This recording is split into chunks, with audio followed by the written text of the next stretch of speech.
வணக்கம். Latest apple news update பார்த்தீங்கன்னா, apple இன்டெலிஜென்ஸை improve பண்ணுறதுக்காக கூகுள் ஜெமினி ஏஐ வந்து இன்டகிரேட் பண்ண போறதா, 2ம் ஜாயின் பண்ண போறதா, ஆப்பிள் அஃபிஷியலா சிஎன்பிசி நியூஸ் வெப்சைட்டுக்கும், கூகுள் பார்த்தீங்கன்னா, அவங்களோட அஃபிஷியல் ட்விட்டர் ஹேண்டில்லையும் வந்து இதை மென்ஷன் பண்ணியிருக்காங்க. இந்த தகவலுக்கு அப்புறம் வரக்கூடிய காமனான கொஸ்டின்ஸ் அப்படின்னு பார்த்தீங்கன்னா, இதனால யூசர் டேட்டாஸ் காம்ப்ரமைஸ் ஆகுமா? ஐக்ளவுட்ல, ஐஃபோன்ல நம்ம வச்சிருக்கக்கூடிய ஃபோட்டோஸ், வீடியோஸ் அண்ட் மத்த நம்ம ஸ்டோர் பண்ணக்கூடிய டேட்டா, இது எல்லாத்தையுமே கூகுளோட ஜெமினி ஏஐ எந்த பிளாட்ஃபார்ம்ல இருந்தாலும் ஏஐஸ் வந்து நம்ம சில ரெஸ்ட்ரிக்ஷன்ஸ் வந்து வைக்கலாம். பட் ஐஃபோனில் அடிஷ்னல் செக்யூரிட்டி மெஷர்ஸ், ப்ரைவசி அப்படிங்கிற ஒரு விஷயத்தை ஃபோக்கஸ் பண்ணி இருக்கிறதுனால இந்த பர்டிகுலர் மெஷர்ஸ் எல்லாமே பிரேக் ஆயிருமா? கூகுள் ஜெமினி வந்து full and full user datas எப்போ வேணாலும் ஆக்சஸ் பண்ணுமா? இந்த மாதிரி காமனான கொஸ்டின்ஸ், செக்யூரிட்டி கன்சர்ன்ஸ் பார்த்தீங்கன்னா ரைஸ் ஆகிட்டு இருக்கு. ஸோ இந்த வீடியோவில் நம்ம இதை பற்றின ஒரு தகவல் தான் வந்து டீட்டெயிலாக ஷேர் பண்ணணும் அப்படின்னு நினைக்கிறேன். ஸோ ஆப்பிள் அவங்க சிஎன்பிசிக்கு கொடுத்துருக்கக்கூடிய தகவல்லையும், கூகுள் சொல்லியிருக்கக்கூடிய தகவல்லையும் பார்த்தீங்கன்னா, இந்த கூகுள் ஜெமினை வந்து ஒரு கஸ்டம் மாடலை கிரியேட் பண்ணி ஆப்பிள் இன்டெலிஜென்ஸ், அதாவது ஆப்பிள் ஃபவுண்டேஷன் மாடலோட ஃப்ரேம் ஒர்க்கோட இன்டகிரேட் பண்ணப்படுறதாகவும், இதனால அடுத்த சில வருடங்களுக்கு இந்த கான்ட்ராக்ட் பார்த்தீங்கன்னா $1 பில்லியன் அப்படிங்கிற மாதிரி ஆப்பிள் வந்து கூகுளுக்கு பே பண்ணும் அப்படிங்கிறதையும் சொல்லியிருக்காங்க. ஆப்பிளோடைய ஃபவுண்டேஷன் மாடல்ஸ் எதிர்பார்த்த மாதிரி ஆல்மோஸ்ட் 2 இயர்ஸ்க்கு முன்னாடி iOS 18 அஃபிஷியலாக அனௌன்ஸ் பண்ணினப்போ நம்மளுக்கு இந்த ஆப்பிள் இன்டெலிஜென்ஸ் அப்படிங்கிற ஒரு ப்ரிவியூ வந்து காமிச்சிருந்தாங்க. அதில் சொல்லியிருந்த பெரும்பாலான ஃபீச்சர்ஸ் இன்னைக்கு அவைலபிளாக இருந்தாலும், அந்த பர்சனல் கான்டெக்ஸ்ட் அப்படிங்கிற வசதியும், சிரியோட அட்வான்ஸ்மெண்ட்ஸும் இம்ப்ரூவ்மெண்ட்ஸும் பார்த்தீங்கன்னா இப்போ வரைக்கும் இல்லாமல் இருக்கு. ஸோ அதனாலேயே நம்ம சிரியை நார்மலாக ஜெமினை மாதிரி பயன்படுத்த முடியாமல் இருக்கிறதுனாலேயே அந்த மற்ற அப்டேட்ஸ் எல்லாமே வந்து மறைக்கப்பட்டுருச்சு அப்படின்னு தான் சொல்லணும். பிகாஸ் ரியல் வேர்ல்டு யூஸ் கேஸில் நம்மளுக்கு சிரியோட இன்ட்ராக்ஷன் நேச்சுரலாக நார்மலாக பண்ணக்கூடிய விஷயங்கள் தான் ரொம்ப ரொம்ப முக்கியமாக பார்க்கப்படுதுங்க. ஏன்னா ஐஃபோனோட லான்ச்சில் இருந்தே சிரி வந்து பேசிக்காக இப்போ வரைக்கும் எனக்கு தெரிஞ்சு பெரும்பாலான யூசர்ஸ் ஒரு கால் பண்ணுறதுக்காகவும் அண்ட் ரிமைண்டர் செட் பண்ணுறதுக்காகவும், அலாரம் செட் பண்ணுறது, இந்த மாதிரி பேசிக் ஃபங்க்ஷனாலிட்டிக்கு தான் பயன்படுத்துகிறாங்க. ஸோ இந்த பர்டிகுலர் அட்வான்ஸ்மெண்ட்ஸ் எல்லாம் 2 இயர்ஸ் முன்னாடி ஆப்பிள் ப்ராமிஸ் பண்ணி லிட்டரலி ஆப்பிள் இன்டெலிஜென்ஸ் ஃபெயில்ட் ஆயிட்டாங்க அப்படின்னு தான் சொல்லணும். ஏன்னா இமேஜ் பிளே கிரவுண்ட் ஆகட்டும் அண்ட் மற்ற ரைட்டிங் டூல்ஸ் ரொம்பவே யூஸ்ஃபுல்லாக இருக்கு, நிறைய பேர் பயன்படுத்திட்டு இருக்காங்க. எக்ஸ்கோடோட அவங்க பண்ணியிருக்கக்கூடிய சில இன்டகிரேஷன், சாட் ஜிபிடி இன்டகிரேஷன்லாம் நிறைய பேர் பயன்படுத்தக்கூடிய ஒன்று தான்.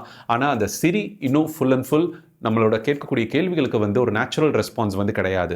மேக்ஸிமம் கொஷின்ஸ்க்கு பார்த்தீங்கன்னா I don't get that or I don't understand அப்படிங்கிற காமனான ஒரு ஆன்சரை, எரர் மெசேஜை தான் நம்மளுக்கு வந்து திருப்பி கொடுத்துட்டு இருக்கோம். And let me search the web அப்படிங்கிறதையும் எடுத்த உடனே ஒரு நார்மல் சிம்பிள் கொஷினுக்கு கூட இன்டர்நெட்டை சர்ச் பண்ணிட்டு நான் உங்களுக்கு கொடுக்குறேன்னு சொல்லி வெப் ரிசல்ட்ஸை தான் வந்து கொடுக்கும். ஸோ இந்த ஒரு நிலைமை சேஞ்ச் ஆகணும் அப்படின்னா இப்போ ஆண்ட்ராய்டில் பார்த்தீங்கன்னா 2 இயர்ஸாகவே ஜெமினை வந்து நல்ல ஒரு ப்ராக்ரஸ் இம்ப்ரூவ்மெண்ட் வந்து பண்ணிட்டு வந்துட்டு இருக்காங்க.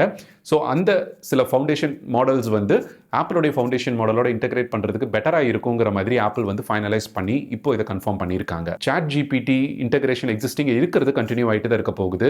நம்ம லாஸ்ட் இயரே வந்து பார்த்தீங்கன்னா இந்த மாதிரி ஜெமினி இன்டகிரேஷன் வருதுன்னு தெரிஞ்சப்போ ஒரு எக்ஸ்டென்ஷனாக வரும் அப்படிங்கிற எதிர்பார்ப்பை வந்து நான் உங்களோட ஷேர் பண்ணியிருந்தேன். Chat GPT and Gemini, Mistral, இந்த மாதிரி மற்ற எல்எல்எம் மாடல்ஸுமே ஒரு பிளாட்ஃபார்ம் வந்து ஆப்பிள் கொடுப்பாங்க. கண்டிப்பாக அது வரதுக்கு வாய்ப்புகள் இருக்குது. ஸோ நம்மளுக்கு தேவையான ஏஐ மாடலை வந்து செலக்ட் பண்ணி சூஸ் பண்ணிக்கிற மாதிரி ஒரு எக்ஸ்டென்ஷனாக ஆல்ரெடி இருக்கக்கூடிய வசதியை இன்னும் ஃபர்தர் எக்ஸ்பேண்ட் பண்ணுறதுக்கு சான்சஸ் இருக்குது மற்ற தேர்ட் பார்ட்டி ப்ரொவைடர்ஸோட அப்படிங்கிற ஒரு என்னுடைய தாட்ஸை வந்து ஷேர் பண்ணியிருந்தேன். கிளாட், குரோக், இந்த மாதிரி ஏஐஸுமே பார்த்தீங்கன்னா யூசர்ஸ் காமனாக பயன்படுத்திட்டு இருக்கக்கூடிய ஒன்று. பட் ஒரு மேஜர் ட்விஸ்ட்டாக வந்து இன்னைக்கு வந்திருக்கக்கூடிய நியூஸ் பார்த்தீங்கன்னா, இந்த மாதிரி ஜெமினியோட ஒரு கஸ்டம் மாடல் வந்து ஆப்பிள் ஃபவுண்டேஷன் மாடலோட இன்டகிரேட் ஆக போகுதுங்கிறது. போத் ஆன் டிவைஸ் அண்ட் ஆன்லைனில் நம்மளுக்கு ஆப்பிளோடைய ப்ரைவேட் கிளவுட் கம்ப்யூட்டர்னு சொல்லக்கூடியது. நீங்கள் நார்மலாக ஒரு கொஸ்டின் கேட்குறீங்க அப்படின்னா பேசிக்கான கொஸ்டின்ஸ் எல்லாத்துக்கும் எதெல்லாம் நம்மளால் இந்த ஆன் டிவைஸ் மாடல் சால்வ் பண்ண முடியுமோ அதெல்லாம் பண்ணிடும். சப்போஸ் அதுக்கு இன்டர்நெட் தேவைப்படுதுன்னா அந்த பிரைவேட் கிளவுட் கம்ப்யூட்டர்னு சொல்லிட்டு நீங்கள் யூசர்ஸ் கேட்கக்கூடிய பிரைவேட் கிளவுட் கம்ப்யூட்டர் யூஸ் பண்ணுன்னு சொல்லக்கூடிய குவரிஸுக்கும், அது ரிலேட்டடான ஆக்ஷன்ஸுக்கும் அண்ட் ஆப் இன்டென்ட் மாதிரி ஏதாவது டெவலப்பர்ஸ் வச்சுருக்காங்க அப்படின்னா அதுக்கும், அண்ட் நீங்கள் கேட்கக்கூடிய டஃப்பான கொஸ்டினுக்கு ஆன்சர்ஸ் ஆன் டிவைஸில் ப்ராசஸ் பண்ண முடியலன்னா அப்பவும் பார்த்தீங்கன்னா நம்மளுக்கு ப்ரைவேட் கிளவுட் கம்ப்யூட்டர்லேருந்து வரும். இதில் எங்கேயுமே நம்மளோட டிவைஸோட டேட்டாவோ, ஆப்பிள் ஐடியோ, நம்மளோட டேட்டாஸ் ஷேரிங் அப்படிங்கிறது கண்டிப்பாக இருக்காது. அது ஆப்பிள் வந்து ஆல்ரெடி கன்ஃபார்ம் பண்ணியிருக்காங்க. என்னென்ன மாதிரி டேட்டா ஷேர் ஆகுதுங்கிறதையும் யூசர்ஸ் வந்து ப்ரிவியூ பண்ணிக்கலாம். கம்ப்ளீட் வந்து ப்ரைவசி சென்ட்ரிக்காக தான் இருக்குங்கிறதையும் சொல்லியிருக்காங்க. ஸோ இதில் ஃபவுண்டேஷன் மாடலை இம்ப்ரூவ் பண்ணுற மாதிரி போத் ஆன் டிவைஸ் அண்ட் ஆன்லைன்லையும் ப்ரைவேட் கிளவுட் கம்ப்யூட்லையும் நம்மளுக்கு இந்த ஜெமினி மாடல் வந்து இம்ப்ளிமெண்ட் ஆகும். இதோட மெயின்டெனன்ஸ் மாதிரி லிட்டரலி நான் ஒரு சர்வீஸ் ஒருத்தர்கிட்ட இருந்து வாங்குறேன், அந்த பர்டிகுலர் சர்வீஸை வந்து அவங்க என்னோட கம்பெனிக்கு வந்து ப்ரொவைட் பண்ணுறாங்க. மெயின்டெனன்ஸை வந்து அவங்க தொடர்ந்து பார்த்துக்கணும். இதுக்கு நான் வந்து அவங்களுக்கு $1 பில்லியன் பெர் இயருங்கிறத பே பண்ணுறேன். இவ்வளோ தான் நடக்க போகுதுங்க. இதில் யூசர் டேட்டா எடுத்துகிட்டு எங்கேயும் அந்த எல்எல்எம் மாடல் வந்து வெளியில் ஆக்சஸ் பண்ண முடியாது.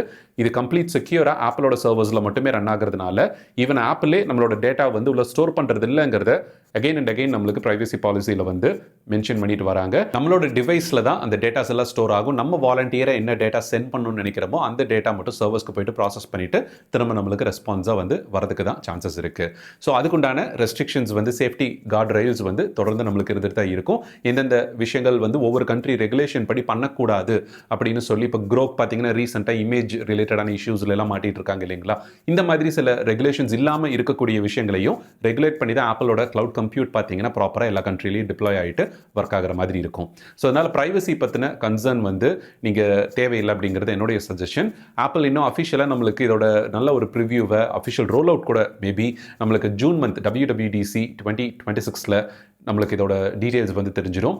விதின் இந்த iOS 26 அப்டேட்லேயே இது நடக்கிறதுக்கு கூட சான்சஸ் இருக்குது. அண்ட் இன்னொரு முக்கியமான தகவல் பார்த்தீங்கன்னா ஆப்பிள் ஃபவுண்டேஷன் மாடல் இதனால் கம்ப்ளீட் ட்ராப் பண்ணிட்டு ஆப்பிள் வந்து கூகுளோட ஜெமினை தான் எடுத்துக்குவாங்களா அப்படின்னா கண்டிப்பாக கிடையாது. தொடர்ந்து ஆப்பிளோட ஃபவுண்டேஷன் மாடலும் டெவலப்மெண்ட்டில் இருந்துட்டு தான் இருக்க போகுது. 2027 எண்டில் வரதுக்கு சான்ஸ் இருக்குன்னு சில லீக்ஸ் வந்து பார்த்தங்க.